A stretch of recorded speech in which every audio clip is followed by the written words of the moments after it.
Welcome to Disciple Dojo.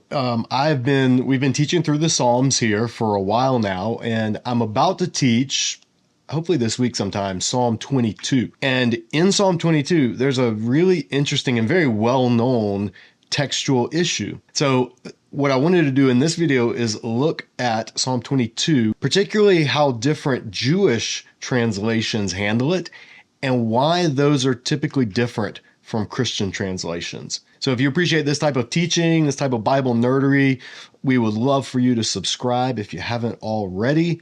And check out the Psalms playlist. We are walking through each Psalm individually. We look at the Hebrew text. Sometimes we pull in the Septuagint. We compare English translations. And yeah, so Psalm 22, be on the lookout for that. It should be coming soon. We did a detour for a while into the New Testament and the Olivet Discourse, but I'm hoping to get back to the Psalms at least here in the spring. So take a look at that playlist. I'll link it in the video description below. But right now, let's look at how different Jewish translations handle Psalm 22, one particular verse, verse 17, and why they are different than Christian translations.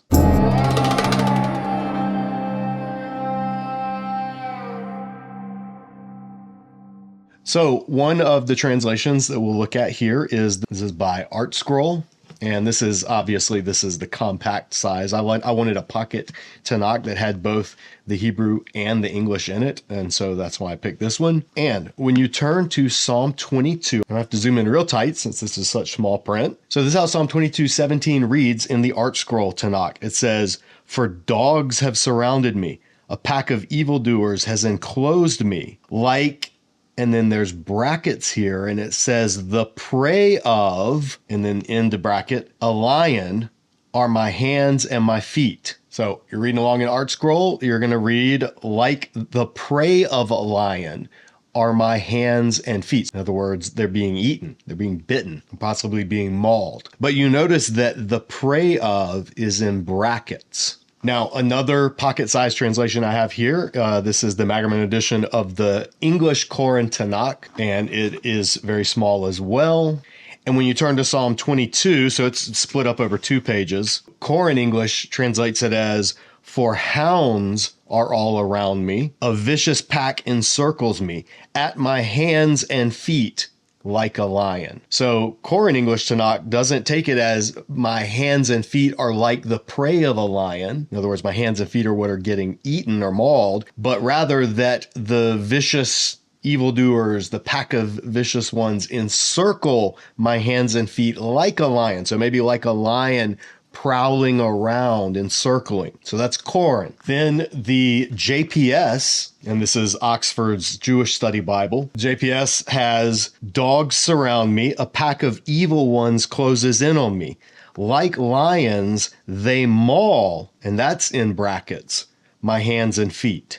And there's a footnote in this, footnote D, and it lets you know that they're reading it as Rashi interpreted it. And that's also what you find in the new JPS, the RJPS, Revised Jewish Publication Society. They have the same reading, and they let you know they're reading it with, see on screen there, they're reading it with Rashi. And then last we come to Robert Alter's translation. And Robert Alter translates it as, "For the curs came all around me. A pack of the evil encircle me." He's trying to keep the alliteration. So curs and came around, evil encircled. "They bound my hands and my feet." And then down here, he has a footnote, and it says the received Hebrew text, literally, "like a lion my hands and feet," makes no sense. The translation adopts one proposed emendation, reading karhu, "they bound," for ka'ari, "like a lion," though there is admittedly no ancient textual warrant for this reading. Now, there actually may be, depending on what you would consider ancient, there actually may be warrant for that, and we'll look at it in just a second. But Alter says the Hebrew as it stands doesn't make sense. And then lastly, we'll look at a Messianic Jewish translation, the Complete Jewish Study Bible, and it says, "Dogs are all around me, a pack of villains closes in on me, like a lion at my hands and feet." And then there's a little asterisk there, and it points down to the note. It says, "or they pierced my hands and feet." And then there's an introduction in the beginning of the Bible about this particular passage. So Jewish translations are kind of all over the place on this one. And Christian translations are as well. Some of the various ways this has been handled, the Douay-Rheims, an older Catholic version, which I think is based mostly on the Vulgate. It says, I'm just going to read the last part, where the question is, the first part about dogs encompassing or encircling, and a council or congregation of evildoers closes in on me. That's not in dispute. But it's the second part. And Douay-Rheims has, they have dug my hands and feet. King James, they pierced my hands and feet. New King James has they pierced. NIV 84 has they pierced. NIV updated has they pierce, present tense. The RSV has pierced. The New Revised Standard NRSV says my hands and feet have shriveled. But the New Revised Standard updated edition changed it to they bound my hands and feet. Actually going along with what Robert Alter had put. The ESV translates it past tense, they have pierced my hands and feet. CSB just says they pierced. The Net Bible says, like a lion, they pin my hands and feet. American Standard, they pierced my hands and feet. New American Standard, they pierced my hands and feet. All the New American Standard versions, the 95 and the 2020, all have they pierced, as does the Legacy Standard. The Literal Standard version has a participle, piercing my hands and feet. The New Living Translation, they have pierced my hands and feet. The CEB, Common English Bible, just has, oh, my poor hands and feet, taking it as poor. And we'll look at where they get this my poor hands and feet from in just a second. The Revised English Bible, REB, they have bound me hand and foot. New Jerusalem Bible, a gang of villains closing in on me as if to hack off my hands and my feet. The Amplified Bible, interestingly, doesn't amplify this. It just has, they pierced my hands and my feet. And the Message, Eugene Peterson translates it, they pinned me down hand and foot. So what's going on? Why is there so much?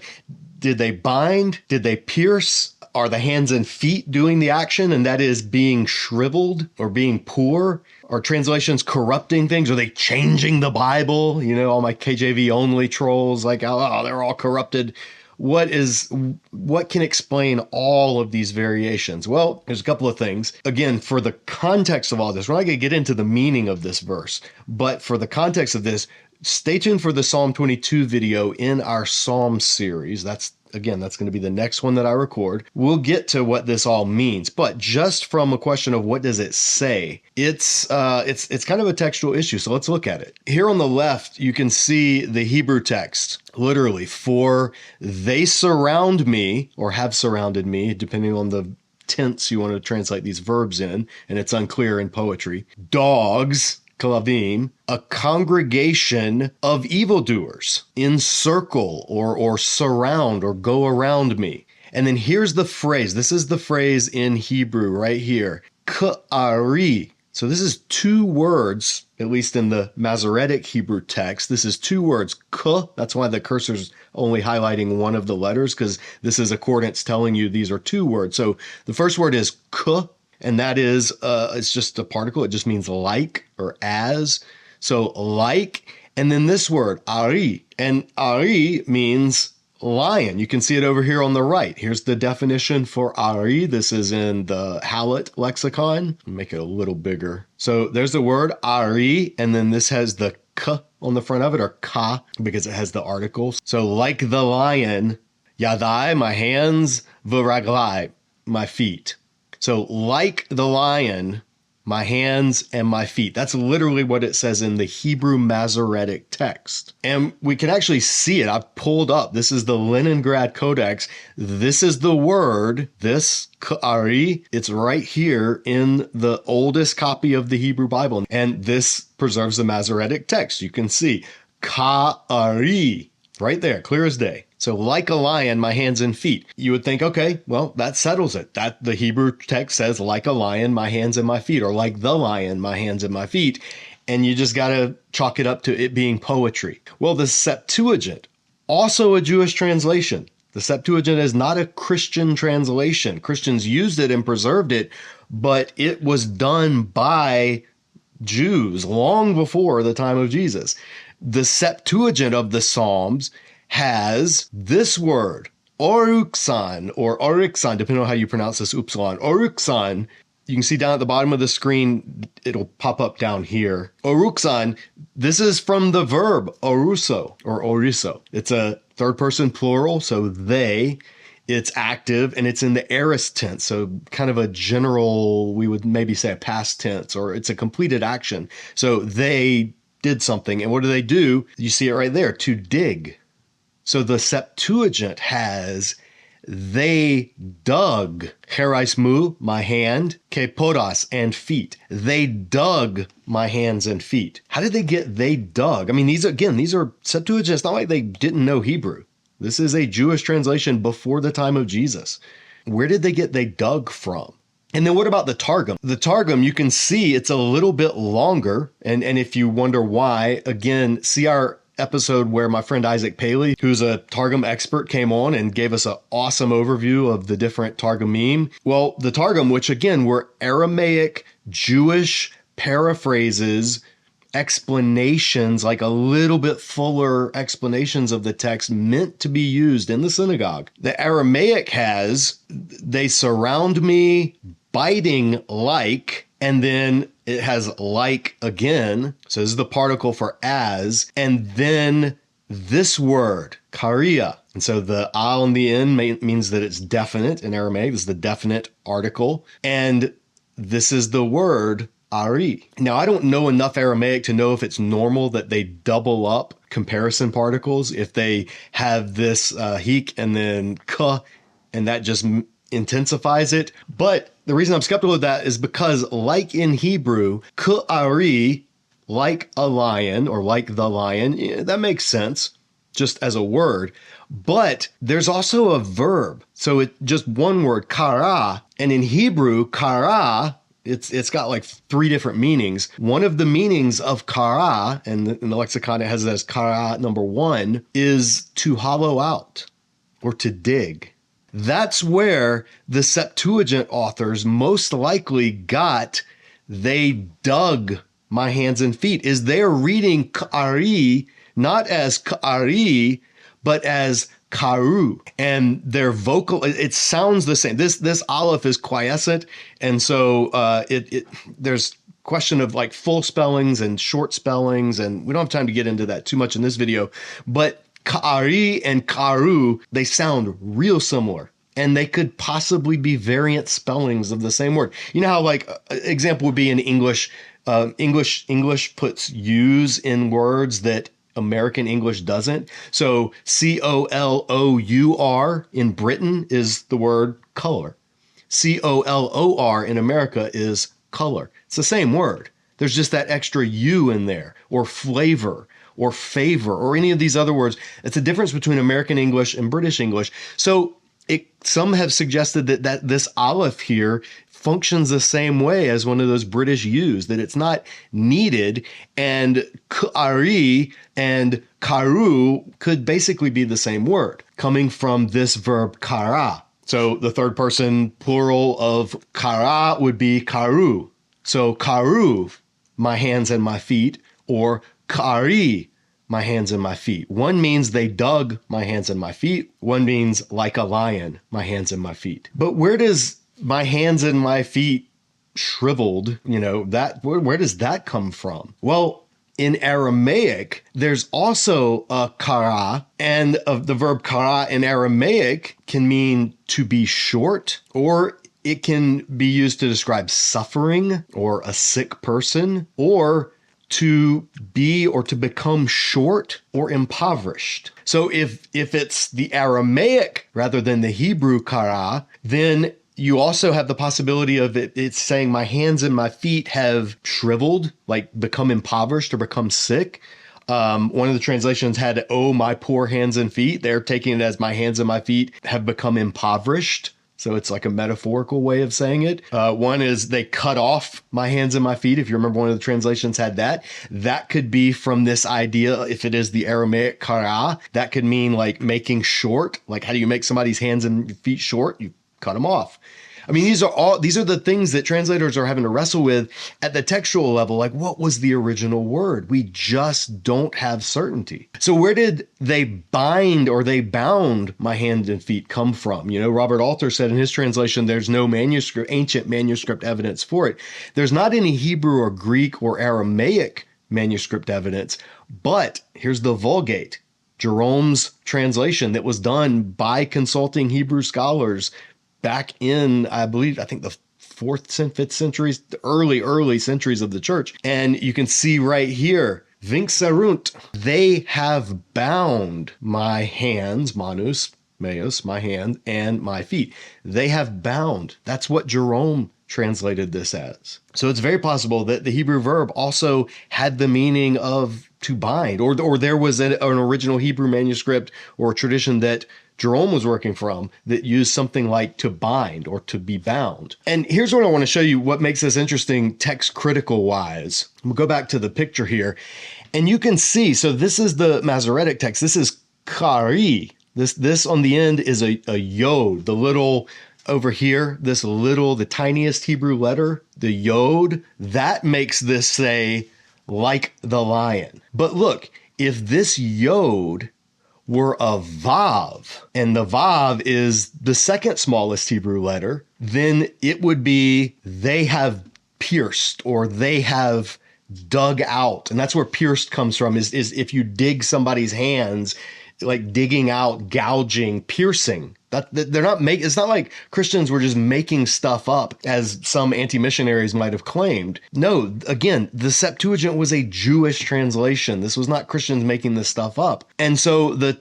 translators of the Septuagint, it seems, were reading, and let me turn on, I'm going to do a little highlight here. So I'm going to pull up this red pen and now I can actually draw on the screen so you can see. This is ka'ari. But remember, Hebrew didn't originally have these vowel points. So just ignore these vowel points. Like cross this out, cross this out, cross this out. Okay, so none of this exists. It's just the consonants. All you have to do to go from two words, ka'ari, to karu, is literally here, this. If this letter is just a little bit longer, now it's a vav. It was a yod. Look, this is the yod, but extend this down just a little bit more, even that much, and this becomes a vav. And this becomes, it would have to be an alternate spelling because of this aleph in here, but this becomes a recognizable, a plausible form of the verb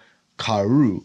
They have pierced, or they have dug, or possibly the Aramaic verb that maybe comes from a similar cognate verb, kara. They shriveled, or they became short, or they are poor, possibly. But the reason I don't think that's as likely is because the Aramaic, the actual Targum's Aramaic, they added this word biting with ka'aria, because they realized just like the lion doesn't make sense. Oh, like a biting lion, that makes sense. Well, what is the lion's biting your hands and feet? What is that going to do? It's going to pierce your hands and your feet. So either way, it's the same concept. So you can see how all of these translations came about. And it really does hinge on what were the letters of the original Hebrew, particularly the consonants. Again, is it a yod? Is it a vav? That makes a big difference. And yod and vav were both vowel letters. So there's a little bit of fluidity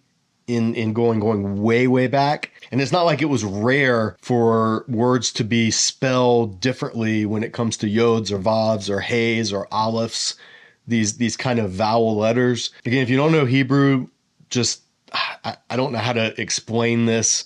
If you do know Hebrew, you know what I'm talking about. If you don't know Hebrew, this is a great reason to learn basic Hebrew. But anyway, the different translations, like the numerous translations, Jewish and Christian, there's not consensus on either Jewish or Christian on how this should be translated exactly, because all of them recognize, whether Jewish translation or Christian translation, this Hebrew is difficult. Why is it difficult?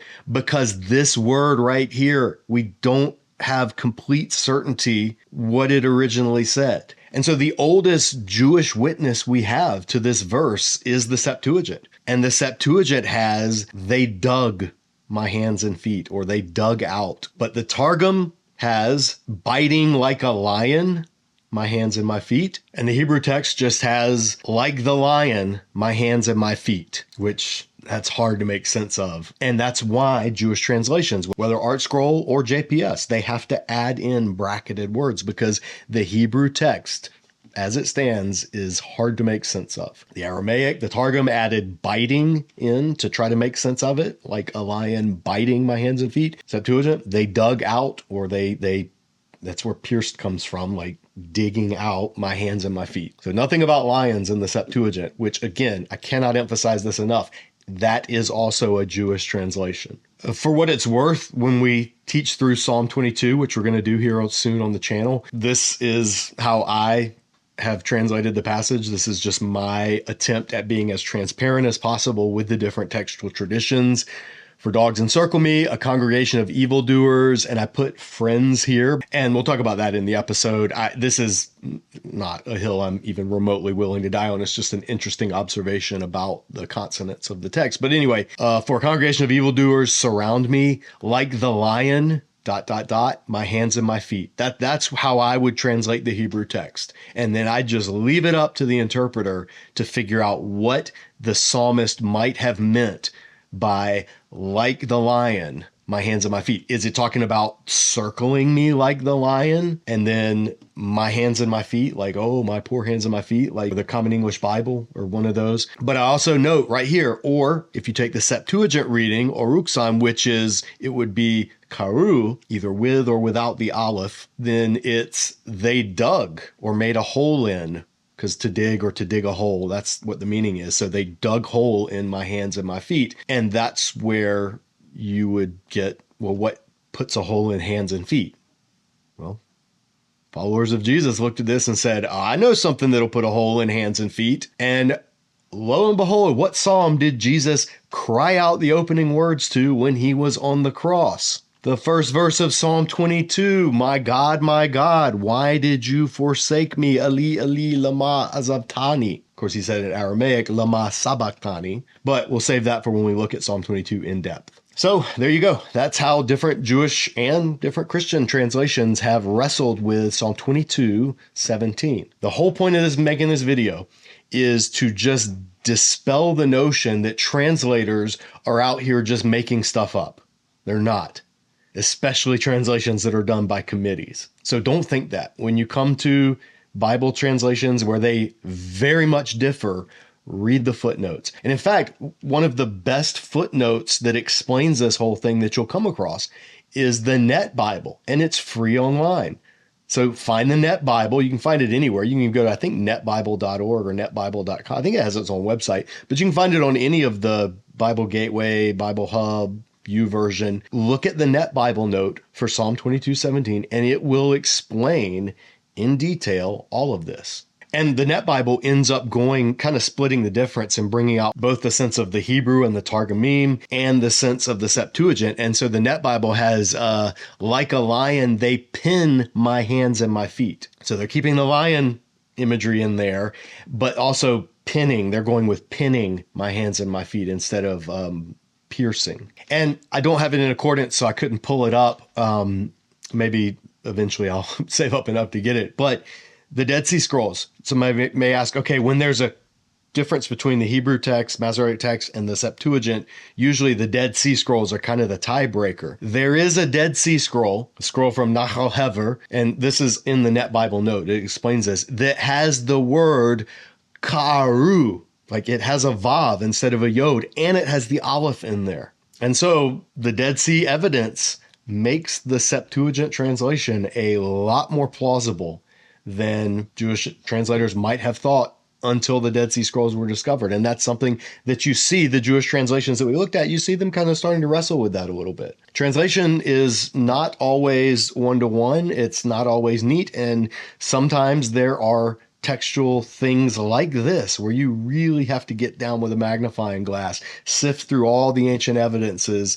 I would love to know where Jerome got "they bound" Vinkserund. I would love to know where he got that from. Was there an earlier Hebrew text that, is just, these are the kind of questions that fascinate biblical scholars.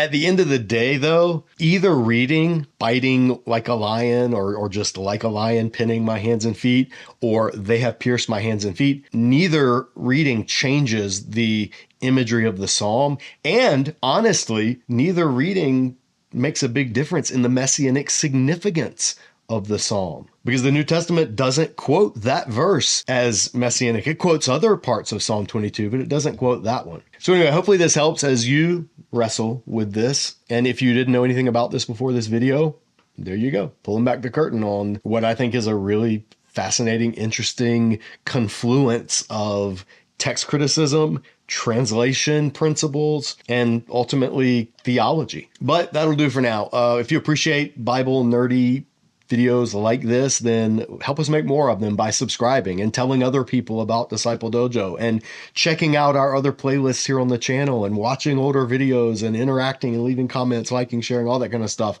Just a great way to help any YouTube channel grow. We very much appreciate it. All right, we'll see you back here next time. In the meantime, as always, keep training.